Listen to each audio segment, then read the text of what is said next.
G'day and welcome back to the Talking Leadership TV podcast series. Thanks for joining us again. Our guest today is Marla Albertie. She's lived on a United States carrier and therefore understands the value of work-life harmony, autonomy and job crafting, which are areas that she's dedicated her research efforts under her PhD studies in industrial and organizational psychology, or the study of how people behave at work. She believes people need to understand their value and their worth in order to make progress in their careers and lives, which feeds into their behavior. She's putting together a series of what she calls fun books, starting with the Ultimate Brag Book, About Yourself, 100 Questions About How Awesome You Are. Marla is the owner and founder of the Truth Speaks Group LLC, a multimedia company that creates strategies and solutions for work-life integration and harmony, and more recently, a non-profit organization to help teens discover the field of industrial and organizational psychology. Marla is a certified life coach, trainer, associate professional in training and development,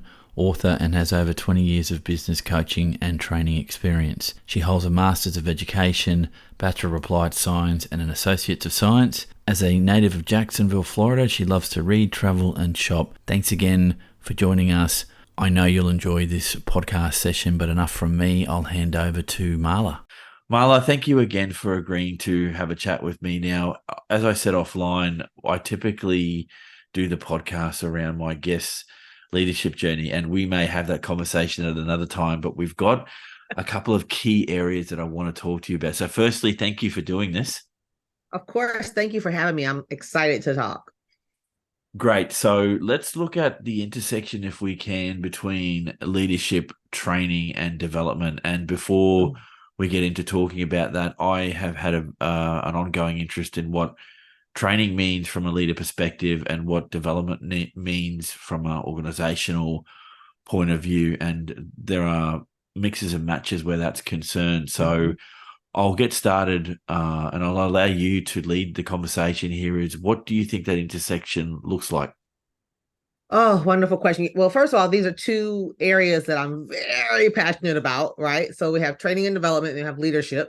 And I'm certified in training and development. And then I have a lot of leadership background and experience. So it's really good. I love it. So there is a huge intersection, because how often do we give titles to individuals to say, hey, you're a leader, but then there is no training and there is no development behind that, right? We give that title to that individual because they are a SME, right? And that's a subject matter expert. So they're a subject matter expert in that particular field, right? So in other words, you're really good at what you do, which is great, right? But just because you're really good at what you do, who said that you can lead people? Who said that you can manage people, right? So a lot of times when we put these people in leadership positions, the SMEs, right, we think back to the training part. What type of training, meaning, and let's talk about training, right? So training is not your academia sitting in the classroom or your professor is teaching or talking to you. That's not training. Some people think that's training. That is not training, right? Training is where you are getting ongoing learning and education through different formats. It could be through asynchronous, it could be synchronous, it could be classroom, webinar, workshop, listening to a podcast. It could be any one of those areas. So you're getting some type of ongoing learning as an individual. All right. So when we place these individuals, back to my saying, when we place these individuals in these roles, what has the company provided for them to be that leader, to be that to be trained in that particular area?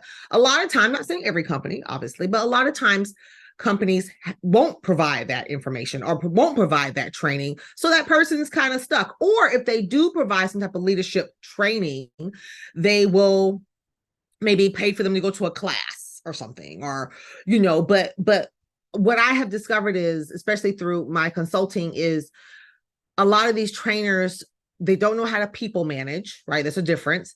They don't know how to lead properly. And then they're put into these roles. The organization is expecting them to adapt to their culture and the organizational ways of how things work. And that person is stuck between the rock and the hard place, right? That intersection we're talking about. Now, when you speak about development, to me, development is after that initial training. Development is the continuation of, right, of the training. So that's the development piece. That's the continuation of what's already going on. You're continuing to do that as a human being, not only just as a leader, but as a human being, as you're moving forward, whatever you're wanting to do. So those are the differences. That training is that initial upfront, however we want to say, type of classroom where we're doing that learning, that ongoing learning. The development piece is the continuation of that 2-3 years down the road. So where we say training and development, organizations have to have both and put them together so they can train and lead their teams and their managers, their leaders, and what needs to be changing, right? Because as we know, the world's changing and organizations got to keep up with that. So I'll stop right there because I can keep talking. Because it looks like you have questions. No, that's okay. I've often had the thought around almost the assumption that I think some businesses make, and I don't think size of business matters here, that once someone gets promoted up the chain, that the amount of training and or development they will need is a secondary or tertiary thought to them. It's not the primary thought, and that Right. I've often had conversations around, you tap someone on the shoulder, they get promoted, and suddenly the most basic question is, one, do you want to work and lead people, and two, do you have the skill sets or inclination to do that? And that fits quite nicely into what you're talking about, that there's some subtle differences between what training is and what development is. If the experience is ongoing and immersive in terms of, say, doing a technical course at what we call a TAFE, you might call colleges or university, you don't consider them to be training because it's a fixed thing. It's not ongoing. Oh, okay. That's the difference. So that it's a fixed thing. It's not a part of their development. You can attend a college course or some type of, we have these MOOCs, these massive open online courses, right? Or MOOCs, right? You can attend that, right? So that's a continuation. That's the development piece. You're continuing to develop yourself, but it's not necessarily a training because it's a one-time event that happened, and it's not, it's not put on by your organization, right? So, or you're not bringing someone in, you're sending someone out to learn other tips, right? So it's a little bit of a difference there. I would consider that, again, development, continuation of the development. Sure, and the distinction, we could argue about that for any length of time, but I understand what you're talking about. And I don't necessarily disagree. I've done a mix of both, and where I think I confuse the issue occasionally is it's all ongoing development. It's all continuous learning, that lifelong learning philosophy that you can learn from any one of those experiences. Now, if you tease what they are out, you get to the definitional distinctions that you've made, and that makes sense to me. Now, I'd like to ask you, at least from an American point of view, of what you've seen in American businesses. So this is one of the reasons I wanted to talk to you, is that you can give a perspective that I don't have in Australia. And I'll assume here that there isn't a difference until you tell me that there might be. Do leaders in organizations give enough attention to the impact of training and development on their people, or are there challenges to that? And the biggest one I can think of is the cost of doing it. And I mean cost in terms of actual dollars, and then cost in time. So do you see that tension in the businesses that you've worked with? Oh yeah, definitely. The time, to me, the time is more of a factor than the cost, right? Because a lot of times when, let's say, going back to our example we mentioned earlier, a lot of times when we promote folks or get them into these roles, we want them to start running right away. Even when we hire them from the outside, not necessarily an internal hire, but an external hire. We'll get them through their onboarding and all of that, but we expect them to be up and running within 2 weeks. Right. Now, again, I can't obviously speak for every U.S. organization, obviously, but there are some organizations out there that get it, Eric. There are some that will take months to properly train and develop and onboard their people, whether they're internal or external, moving, whatever department it is or whatever's going on. There are some departments that spend the money and the time to do that. And there are some that are, you know what, I don't have time. I need this person coming with X amount of skills. I'll show them our culture of how we do things, and then they need to be up and running. They need to be going, take these 5 online courses that we have in our online academy and get to running and let me know how it works out for you in my Dr. Phil voice. Right. So sometimes I've seen both, actually. I've seen both. And sometimes with the latter of having them come in and just get to running, that's where that turnover rate comes from. Because I do a lot of coaching, and I have spoken to a lot of my clients. I mainly coach the 9-to-5 working woman, and a lot of them, they're in their role for like a year and they do leave the organization because they feel the organization does not care about their growth and development, right? That ongoing continuation. They were never properly trained in their role, or they'll get in the role, Eric. They'll get in the role and won't do what was described in the job description or the interview. So now they're not even using the skill that they hope that they were hired for. They're using the skill for they're not using that skill. They're using a skill that they never even tapped into. And so because they need this project over here done, because this project over here is better, is more important than what I've hired you to do, right? I hired you to do these skills, X, Y, Z. You did them for 3-4 months, but now that's not important right now. So I need you to do this over here because the organization doesn't have the budget to go properly bring in a trainer or send them other people to go get properly trained or development to take care of that gap. So you'll pull someone else from another area to go take care of the gap. That's also a no-no that I see a lot of companies doing. But the reason what you just said is because of cost and is because of time.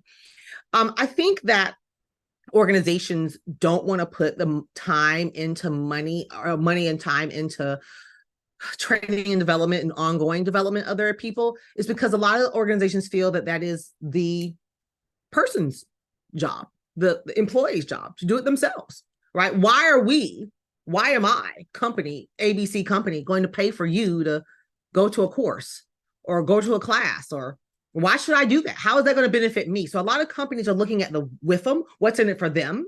When really the smart companies who are out there doing this, the ones who think differently, hey, if I invest in my employee, maybe they'll have better, we'll talk about well-being, but maybe they'll have better well-being. Maybe they'll see that I actually care about them. Maybe they'll work a little bit harder for me, and maybe they'll stay. Maybe they'll be a little bit more loyal to me. So some companies have figured that out. Some companies, Amazon is one of them. Here's an example of Amazon. I worked with Amazon. I did a training course with them. Well, taught a training course for them, and we're talking about folks who work in the warehouse, right? Why would Amazon want to invest in these people? They have thousands of people wanting to line up that they can hire to work in the warehouse, right? Because we love Amazon, right? So why do they want to invest in these people? Well, they do. They have programs where if Bobby or Susie or Julie or whomever wants to go learn about IT. Now, I'm working in the warehouse now, so I want to learn about IT. The two have nothing to do with each other. Amazon says, we'll send you to a program and teach you how to do that.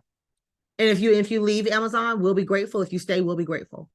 They're not afraid to lose that person. What is the turnover rate for that, you think, Eric? It is very low. The people wind up not leaving because they see Amazon has helped them, invested in them. And then a lot of them wind up being promoted within the organization because guess what? Amazon needs an IT person, right? But they come from out of the warehouse, right? So they're strategic with it. Not saying that Amazon is doing it for their own care. Obviously, you have to have, it's a business, right? Businesses have to make money. We all get that. But businesses cannot make money without the people. And so if you're not investing in the people, what does that say about the business? Right? So, yeah. Yeah, I was going to just make an observation there that when you talk about who invests in a person's training and development, I can understand why the conversation is had of whose responsibility is it, but in terms of funding it, that can get pretty grey. So here's an example that I've encountered myself is let's say I'd finished my undergraduate studies at name your university. I'm working in your company, Marla, and then I get to the point where I go, look, I'd like to do an honours year to extend my learning in an area that may provide the business some additional benefits because it's uh, a form of learning at a higher level that could be applied, could not necessarily exactly fits the workplace now.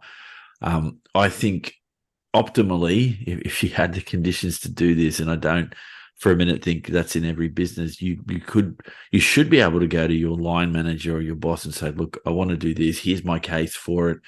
Can you help me to fund this? Yeah. And at least having that space and the capacity to ask the question. Now, beyond that, then it's a decision, I think, with the business. Do I invest or don't I invest? Because always the risk is if I invest, they could leave. If I don't invest, they could leave. And I think the third option there for the employee is I'm pissed off that they didn't help me, so I'm going to stay as long as I need to. Then I'm going to find a more progressive employer. I don't know what the word is, but someone who helped me out. And always that question is, whose responsibility is it? And it depends, I think, like you said, is it an investment in the business and my people, or is it a potential cost to me? And I don't think there's a natural final outcome to that everyone will agree with. I don't think. And you've made that fairly clear. Look, this segues nicely into that idea around quiet quitting and the great resignation. So this will be a two-parter, and I don't like doing this when I'm asking this, so maybe it's two separate questions. Talk a little bit about quiet quitting for me, and then if you can, talk to me a little bit about the great resignation. So let's start with quiet quitting. Yeah, sure, definitely. So kind of going back to your example you just gave, right? So that person says, oh, you know what? Fine. My leadership or my company doesn't want to invest in me. So fine. I'll just come and do my job and won't put anything extra in it. That's a prime example of quiet quitting. You're just coming to work. You're just a shell. And so when I heard the term quiet quitting, I said, oh, we finally have a name to it, because quiet quitting has been going on for years. People have been doing this for years. How many people say, we talk about the job versus the career? When you ask a lot of people, what do you have? Well, I just got a job. I'm not invested. I'm not, they can have, this activity going on or that. I'm not coming to that activity. I'm not doing that. That's extracurricular activity. They don't pay me enough to do that. All those are quiet quitting phrases. All of those are quiet quitting examples, because that employee says, you know what? They don't want to invest in me, so why am I going to invest in them? I'm exchanging hours for dollars. I'm giving them hours, they give me dollars, period. So why should I be a part of the club or the resource group or the extra meeting to help volunteerism out there? Why should I do all that? I'm not getting paid anything extra. That my leadership doesn't value me. My leadership doesn't see me. So why am I going to do anything extra? That's quiet quitting. That's quiet quitting. Quiet quitting is being on the Zoom call, because we're in the virtual world, right? Being on the Zoom call in the Zoom meeting with your camera off and only putting your camera on when you're called upon. And when you're called upon to give an answer or response. So Eric, what do you think about that? Oh, I agree with Susie. And then you cut your camera back off. That's quiet quitting. That's been going on for a long time. And I think the reason for this quiet quitting, I think now the society is paying attention to it more because of, and we can't blame everything on COVID, but COVID did a lot of stuff, right? For the world. It changed the world literally. And I think people are realizing from their jobs, this job really doesn't care about me. This job really doesn't. I think the companies are realizing whether their jobs care or don't care about them. And that means care in a sense of their family, care in a sense of them being a human being, care in a sense of training and development, ongoing growth, care about their work, their environment. That's why I go back to leaders. This is why leaders need proper manager and leadership people training, because it's one thing to be the SME, but it's something else to be able to lead people. The number one factor of leading people is you have to like people. I don't know why this is left out of leadership training sometimes. That's the number one thing of leadership. It's not the title. It's you have to like people. You have to actually care about the people, right? Before you care about the work they do or before you care about their skills. So if you wonder why they're quiet quitting, it's because it's something the leader's not doing. Because everything, I don't care what we think or say, everything rises and falls on leadership. And that leader should know that. And if everything rises and falls on me as a leader, I got to stand up and take responsibility of that. If my team is quiet quitting and I'm not paying attention, there's something wrong. Every leader should know if their team is quiet quitting. Every leader should know that. But are they paying attention to it? Are they busy trying to satisfy the leaders above them to make themselves look good? I've seen that quite often. And so that leads into the great resignation. So it's somewhat the same thing, right? But some folks that are quiet quitting can't necessarily resign, right? So the great resignation is coming up with that baby boomer generation, even my generation, Generation X, right? You know what? I've had enough. I'm tired. I'm good. I'm good. I've worked since I was 16. You know, I'm 50 now. It's time to stop. So it's time to move forward because they've already done the quiet quitting. So it's say, you know what? It's time to move forward just to do something else that brings me joy, that fulfills me. Because if a job does not fulfill you, the quiet quitting is going to set in first. Then they will resign, right? They will resign and they will move forward. Now, whether they go on to another organization or whether they go on to lead their businesses, right? What I just recently did. You know, I'm leading my businesses full time.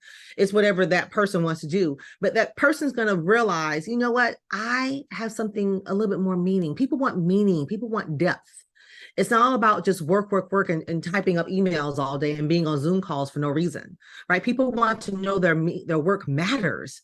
But as a leader, if you're not allowing that space, allowing that autonomy, I'm studying autonomy in my PhD studies, it's very fascinating. The amount of autonomy that's not allowed in the workplace to let people grow and develop and flourish. And as a leader, if you're not allowing that, what do you think is going to happen? They're going to quietly quit and they're going to resign and they're going to retire or they're going to just move on and they're going to leave your organization. And as an organization, you should be looking at that. Leaders, chiefs, you should be looking at that. Because yes, you may have a line of people outside your organization knocking to get in there. But do you think that Susie left because of values? Susie left because of your mission? No, Susie left because of a person. So the next person that comes in to take Susie's place, do you not think people are going to talk to Susie and tell her the same things? And how long is Susie going to stay? So it's going to be a constant issue unless the leadership is addressed. The top issue is addressed. It's going to be a consistent issue. And some companies are getting it and some just don't. Yeah, I'm fascinated when you talked about autonomy in the workplace. I have a view, and it's just a view, and it's not informed by an evidence base. This is just from experience. So take this for what it is. That when you talk about, and I haven't been through your PhD thesis, so I'm talking. I'm not talking out my ass here. I'm just talking as an opinion. What I see is that in the workplace, the more you give, I'll rephrase that, the more you allow for autonomy in your teams, the more control and power you have to give up. And some people are not hardwired to do that. And the toxic leader, the ineffective leader, the shambolic leader, that's one of their go-tos that they will not let go of. And so people are, I think, the degree of autonomy, I believe, sometimes comes with the nature of the work. So if you're like, and you use the Amazon example, if you're on a production line, there's only so much autonomy you can have because you just have to get a physical product out. When you're talking about services, when you're talking about professional white collar type work, so I guess if we're talking about that the autonomy question and how much you don't micromanage someone at that level is a different conversation, but I get why you brought that up. So if we've all been quietly quitting for a long time and it's not really a new thing, we just found a name, and a new phenomenon. We've just found a name for it. The Great Resignation. I am still wrestling with what this actually means. Was it, and not not having the ability quite yet to talk to the person who came up with the phrase, and I'd love to pick their brains on why Right. the Great Resignation. Yeah. Was it just an outcome of COVID-19, or Yeah. was the world of work building to something that we would have got there and called it this anyway? What are you seeing, at least from a US perspective? Yeah, no, you hit it dead on the nail there. I think that is what you just said. We were already building up to it. I'm telling you, COVID just sped up a lot of things. We were already on that path. People, like we said, people were already quiet quitting, right? The Great Resignation, people were already thinking, already realized, oh, my company doesn't care about me. COVID just revealed that. Like a lot of times they say here in the United States, when you win the lottery, it just reveals who you are. It doesn't change you. It reveals who you are. I think COVID just revealed a lot of companies.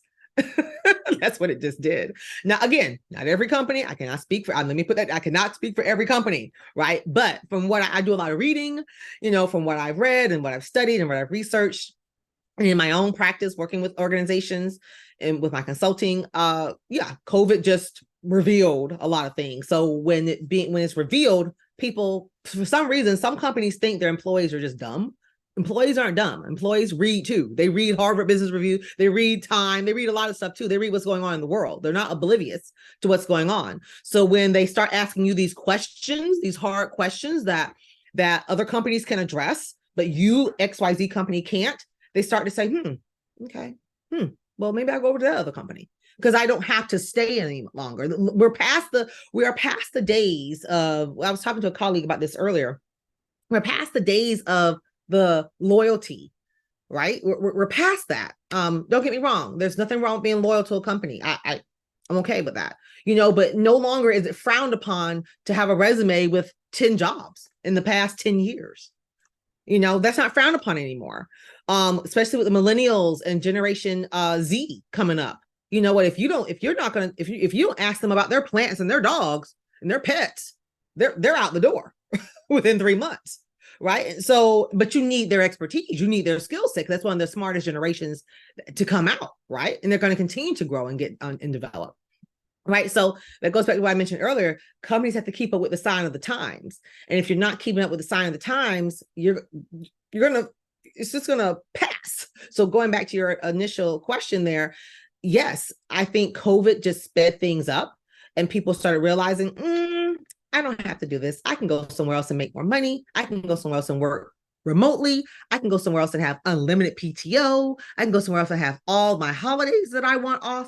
I can go somewhere else and do the things that I've always wanted to do and still get paid a great salary.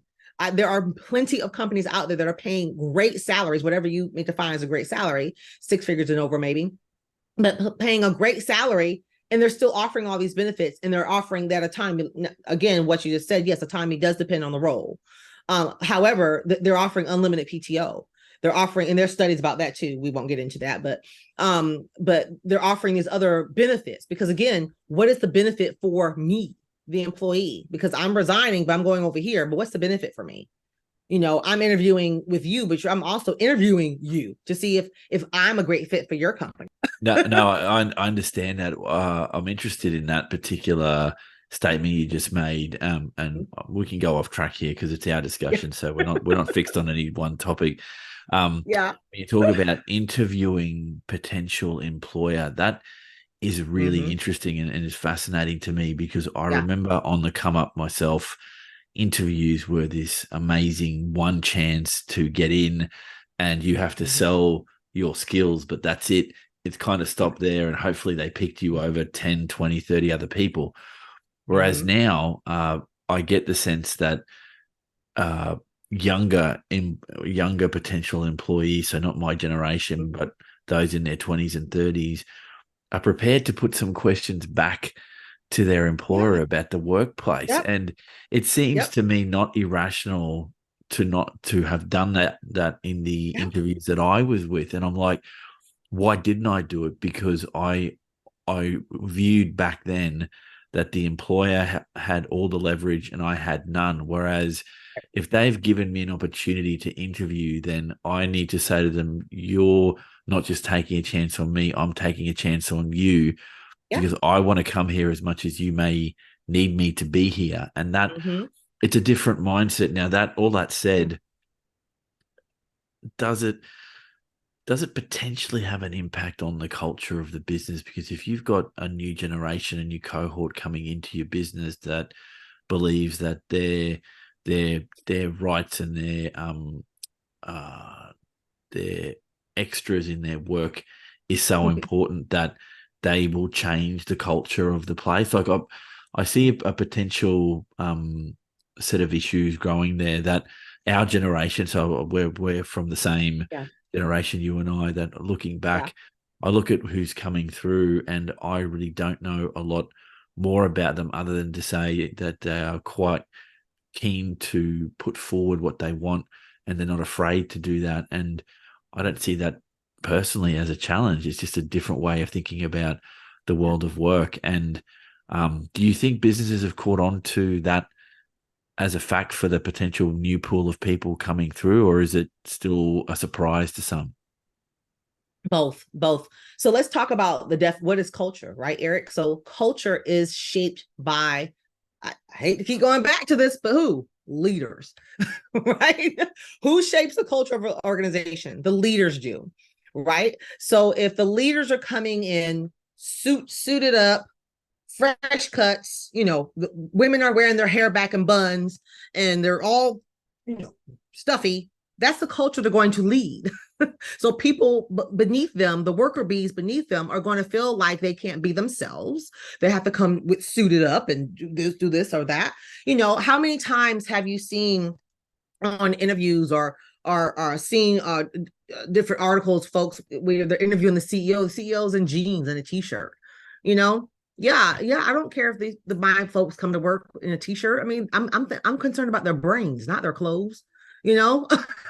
So again, but who's saying that? The leader, the leader. So yes and no to that. Yes, the leaders, the chiefs, the uppers, are the ones who lead that culture. But it is, yes, those new folks coming in can potentially change that culture. And here's the factor between that, Eric. If they feel that they cannot make change in that culture, they come in and they feel they don't fit into that culture, they'll leave, because they want to know what they're making impact. People want to know they're making a difference in the work that they're doing. If they can't break your culture wall, because your wall is so thick that you've created, right? If you're going to nitpick on every little single thing because your culture has done it for X amount of years, is it time for the culture to change? Maybe so. Maybe so. Is it time for leadership to change? Maybe so. So someone has to see that, because cultures are meant to change. They're not meant to stay. You cannot have the same culture you had in 1950 in 2023. I'm sorry. You cannot. Now, can your values, of course, if you have values of integrity, you should be, that's something you should be anyway. You should have integrity regardless. If you have value of fun, well, doggone it, yes, continue to have fun. Those things don't change, but the culture that was going on in 1950 is not the same things that are going on today. The people that they were dealing with in 1950 were dealing with different things. The folks of 2023, yes, your culture should fit the times, and that leaders should know that. If the leaders aren't following through with that, right? Again, let's look at the remote work, right? If an organization does not want to adopt remote work, now we're not talking about factory workers, and come on, let's use common sense, right? We're not talking about those type jobs, right? You cannot work from home and work in a factory. We know that, right? But if you have an organization, you mean there has to be HR in your organization, there has to be legal in your organization, there has to be IT, or you mean those people have to be on site? They have to be on site. they have to. I mean, well, why wouldn't that HR person, that legal person, or that compliance person go work for another organization that says they have adopted the remote work and they can just work for them and make more money? Because your organization, you don't want to break this barrier, this wall, this culture barrier you have. So you want to make them come in and work for whatever reason from the office, because they need to have that camaraderie, which is fine. But what is the why behind that? What is the reasoning behind that? There normally isn't a reason, right? Because it's most of the time not necessary. So again, that is that leader or leadership team not keeping up with the times. So therefore, they're shaping the culture to continue to stay in this box, right? HR departments, I've seen I'll give a prime example. I've seen a very wide range of HR departments. I've seen organizations that have HR departments that strictly focus on recruiting, and onboarding, and pay and compensation. But you have training and development. You have the IO psychologists like me. You have all those other folks in different departments. They're spread across the organization, right? Then you have a company that will have all that centered in one area. Neither model is wrong, but what is going to shape and what's the benefit for the people? Because human resources is to serve humans and to provide them with resources. So how is it going to help the organization, right? And I think that's what I think organizations have to think about that. Simon Sinek talks about this all the time. You have to think about your people. Yes, we know you're in business to make money. That's what a business is for. We get that. I think people that you've hired understand that. They're not dumb, right? But if you don't treat them properly, that's why I'm so passionate about workplace behavior, right? That's what IO psychologists, that's what we do, right? We study that. If you don't treat them properly and give them the training, give them the ongoing development, give them the space and autonomy according to what their job description is, we understand that, give them that growth and development, then you will continue to have the great resignation. You will continue to have ongoing quiet quitting. And I'm not sure if I agree with the word great resignation, the great resignation, right? Great. I don't know what's great about it, or I think they mean by great by being it's big. Well, people have been quitting jobs for a long time, so I'm not sure if I agree with the word great. But I think going back to the question, I think the culture piece stems from the top. They're the ones that create it. People are watching. One thing I tell people is when I do consulting, even when I led my own teams, I said, people are always watching you. They're always watching you. They're always watching leaders. They're always watching to see. One thing I watch leaders to see how human they are. I watch leaders to see if they're going to tell me a story about little Bobby at the baseball game, their son or their daughter or their spouse. I listen to that. I don't listen to hear how smart they are. They're obviously in that role for a reason. So I guess they're smart, but I want to hear the human side. I don't want to hear the work side because it's work-life integration. How are you integrating both? That's why I'm big on, that's why I call myself the work-life harmonizer, right? They got to go together. But a lot of these leaders want to just, show their CEO-ness. And I'm leader. I'm this. I'm attending this conference, and I'm doing this today. Well, I kind of want to see, do you go outside and play with your dog? When you have time to vacation, what are you doing on your vacation? That's a culture change. That's a culture shift. Because if I see my CEO outside playing with his dog, wow, I'm gonna say, wow, he's human. Wow, okay, he's like me. Wow, okay. And then I'll take that down to my people. It trickles down. And I say, it's okay, guys. It's okay to take an hour. You work from 9 to 5 on a Friday. It's okay to take 2 hours off and go pamper yourself. It's okay because the CEO does it. Yeah, right? I couldn't disagree with that. I've had discussions around the process of humanizing yourself in a leadership role. It's not necessarily to disclose every little thing about you because nobody wants that. Please don't do that. Yeah. No. That's not, and it's not appropriate at any level. But with leaders, yeah, those that are following, those that want an example, want to see that the person is like them, and get the feeling that that's true, and then more to the point, not just see it, but actually feel, get that, because I think you're exactly right. The perception I get in the workplace, and having worked in different workplaces, is you get your BS radar gets very attuned to people that are in leadership positions that are either faking it. Yeah, they're either faking it, or they don't want to disclose more than they necessarily have to, and keep themselves apart from the rest of the team. I personally have never been a fan of that, but I can understand where some people in leadership roles want a very clear line between their persona at work and their persona that's not at work. And some people gel with that, quite nicely. There will be some people in jobs that go, I want to know nothing about Joe Right, or right, Marla, what she does in her spare time. I just want to know that when they're at work, they're giving 100%, and I've got what do you call it, a signpost for what I need to do. And then I right. think there's everything in between that where, for example, and I've interviewed some people for the podcast that are in an artistic space, that degree of self-disclosure is needed more because of the kind of Kind environment of that work. you're working in. Yeah, So I think it's yeah, adaptive depending on the workplace. And we're not talking in anything that people don't already know, but how much time people spend thinking about this stuff is yeah. a different question entirely. And you hinted at this, so we'll go to the last topic area if I can. Yeah. Well-being and burnout. So I think the two are inextricably linked in my Yeah. mind. Mhm.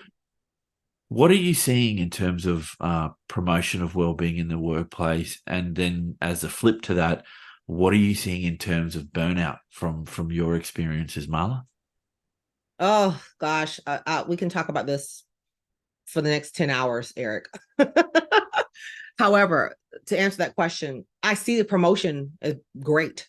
I mean, the promotion is big. I mean, they're out there promoting it. Make sure you take those extra couple hours. Make sure you're using your PTO. Take your time, guys. Go do this. Oh, the promotion is wonderful. The implementation and the practice of it, though, is not.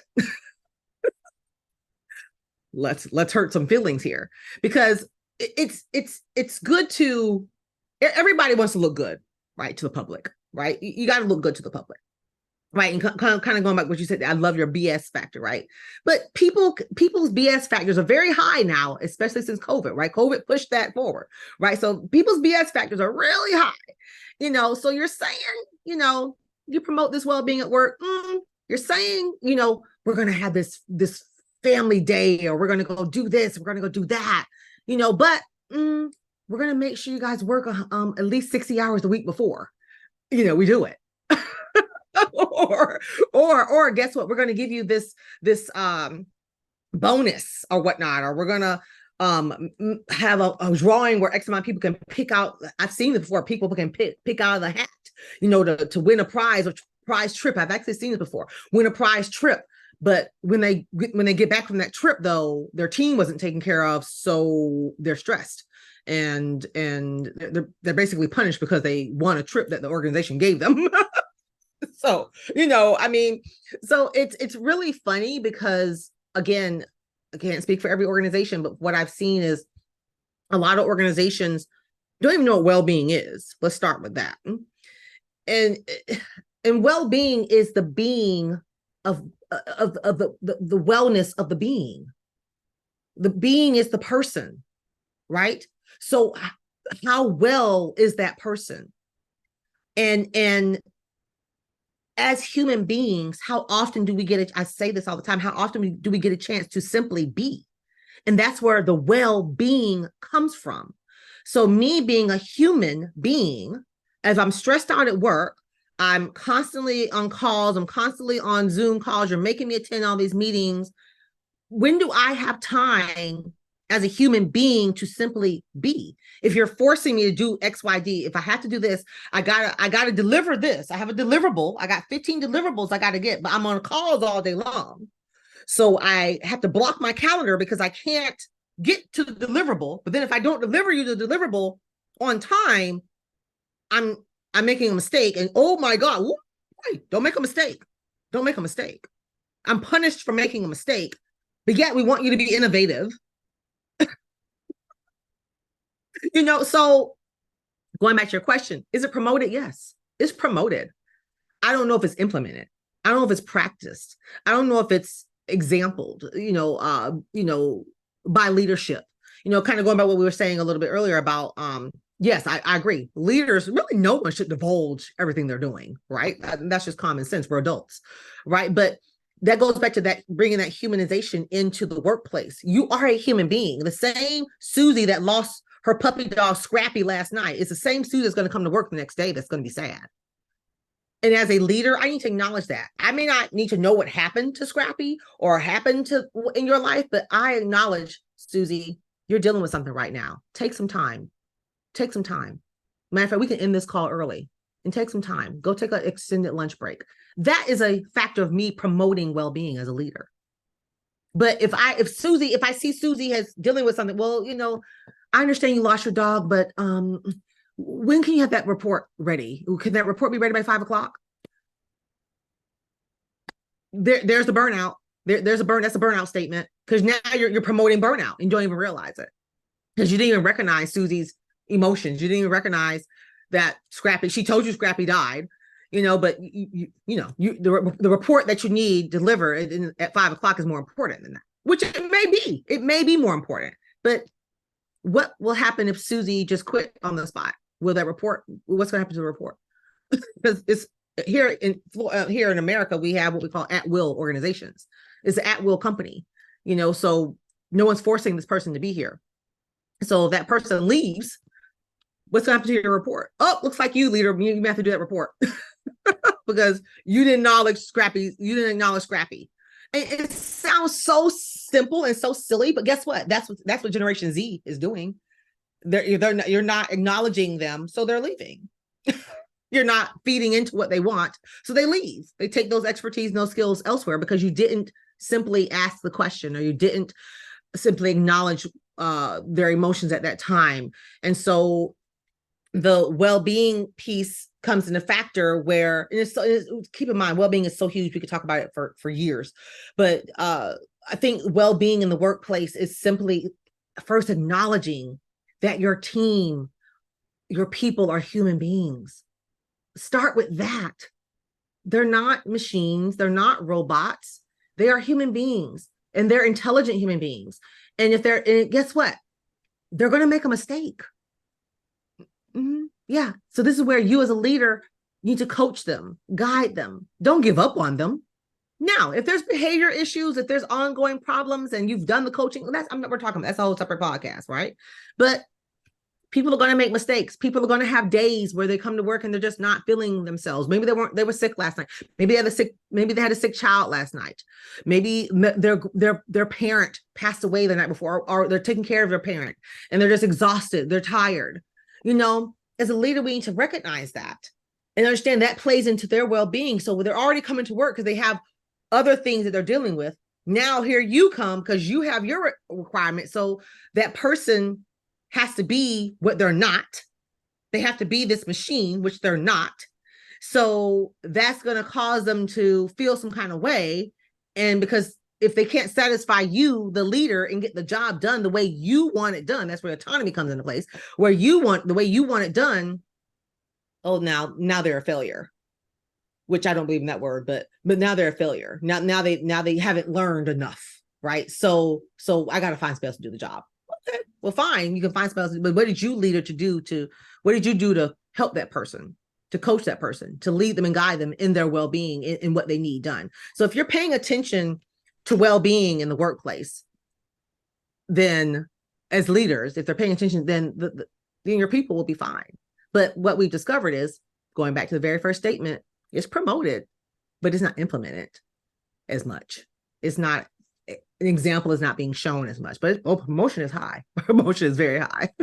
Yeah, it sounds like you've had a lot of experience with that. I was interested when you said the employer makes the burnout statement and suddenly they're not worried about the health and well-being of the people that they've got.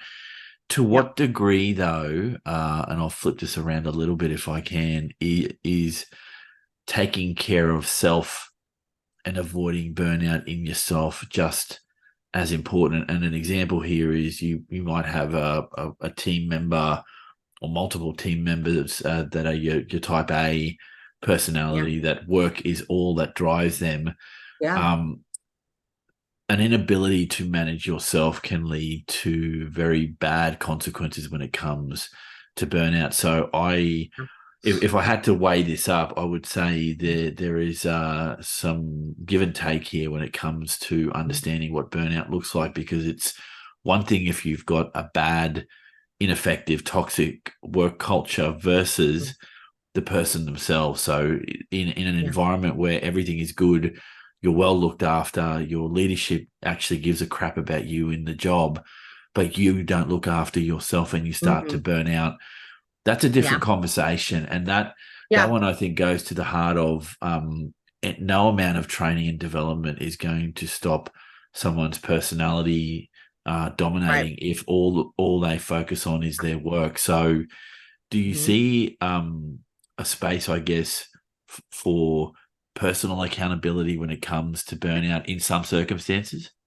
Yeah, oh, this is such a good question, Eric. Something I always tell my clients is you have to schedule you on your calendar. If you look at your calendar, work calendar, personal calendar, whatever calendar, and it's constantly filled with all these meetings and you're not anywhere on there, then you're letting the world run you instead of you running your world.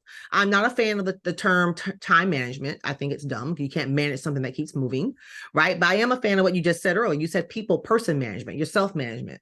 You can only manage you. So this is where boundaries come into place. Whenever I'm coaching someone, I always say, well, what do you have blocked on your calendar to do that? They say they want to read 15 minutes. Is that blocked on your calendar? They want to write this book. Is that blocked on your calendar? Is writing time blocked on your? What do you mean block it? No, write the word. Write a book. Write one page in my book. Put it on your calendar. The brain has to see the words in the actual device in your actual phone, right? It has to say that, because if not, you won't do it. If you want to go to the gym, like example, I have on my phone, go to the gym and work out, right? So if I see that on there, oh, okay, then this is my hour, this is my boundary to do that. So that means during that time, if I go to the gym, that means I'm not on the phone, I'm not watching TV unless the gym has a big TV and I can watch. But I'm doing that. I'm doing that one activity. So yes, you are responsible. It is not your organization's responsibility to make sure you are taken care of 100%. It is your responsibility, just like it is not your organization's responsibility to make sure you are promoted and your career is taken care of. I have a phrase called creating your career. It is not your leader's job to create your career. Now, can they help you? Is it a leader's job to help you, guide you, coach you? Yes. That's leadership one-on-one. Yes. Every person that I've led, I can honestly say I've helped them in their career. I've helped promote their career, but they have to come to me and tell me what they want. I'm not psychic. I don't know, you know, right? They have to talk to me about it. Hey, Marla, I got a question. Or so I've given that advice. I've given that unsolicited advice, right? So I think that it's a two-edged sword, right? Yes, you as an individual, you have to take responsibility for your well-being. If you see yourself getting burnt out, then you need to stop. Put a boundary, put a blocker on your calendar, put a boundary, because guess what? Who are you? And this is, I ask folks this question. Who are you trying to look good for by continuously going on and on and on? Right? You're continuously doing this work pattern. I gotta work. Okay, you mentioned it earlier. You said that some people are fed by that. That feeds their soul to work. In my Dr. Phil voice, how's that working out for you? It doesn't. From the people I've coached, again, I haven't coached the world, so I don't know. But the people I've coached, I've had quite a few people that are workaholics. I think I work a lot, but at the same time, I also play a lot too. So it's a balance for me. It's a harmonization. I don't like balance. Harmonization for me, right? So the folks that I've coached, those worker bees that just got to be seen, and there's something deeper going on. It's more of a psychological issue going on, and sometimes it's something from the past, sometimes too, from what I've discovered. But we won't get into that. But I do ask them that question. What's the reward here besides a paycheck? What's the reward of this continuous, I'm a go-getter, I'm a diehard workaholic here, my company needs me? No, they don't. They can replace you. They can replace you. I always, and I hate to go drastic, but I always do this, Eric. I say to folks, okay, you're working. I get it. You're passionate about your job. I'm passionate about my job. I'm passionate about my work too. I always have been. But I also know I never lose sight of two things, Eric, and we can close on this. I never lose sight that an organization is a business. They have the number one goal is to make money. I never lose sight of that. And number two, I never lose sight of the fact that, God forbid, I can go out here and die tomorrow. They will replace me. And I hate to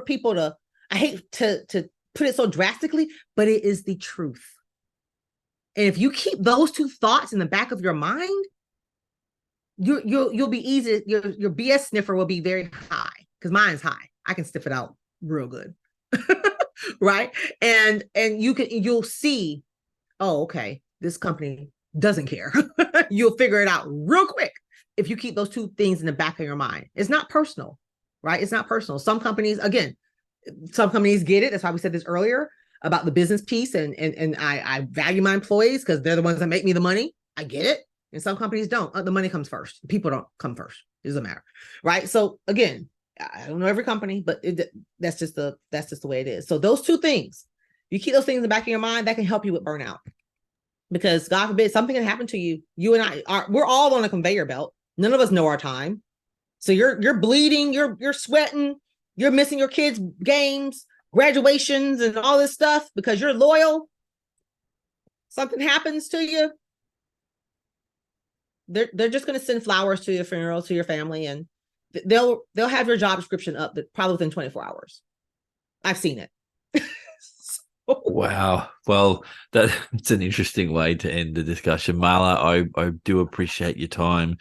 Thank you for sharing your insights, and I think we will come back and unpack some of what we've discussed here, because you can only do so much. I love to. This is awesome. I love this. Thanks again for joining us. That concludes the podcast, and I'd really like to thank Marla for sharing her insights with us on this thing called leadership. Our next podcast drops on the 25th of September and features a discussion we had with Duncan Armstrong, Olympic champion, broadcaster, event host, motivator, and leadership consultant. As always, thank you for joining us. Please drop a like if you enjoyed the content, or subscribe to the channel to help it grow. Your support is very much appreciated. Thank you again. Have a great day, rest of your week, and we'll catch everyone on the next episode of Talking Leadership TV.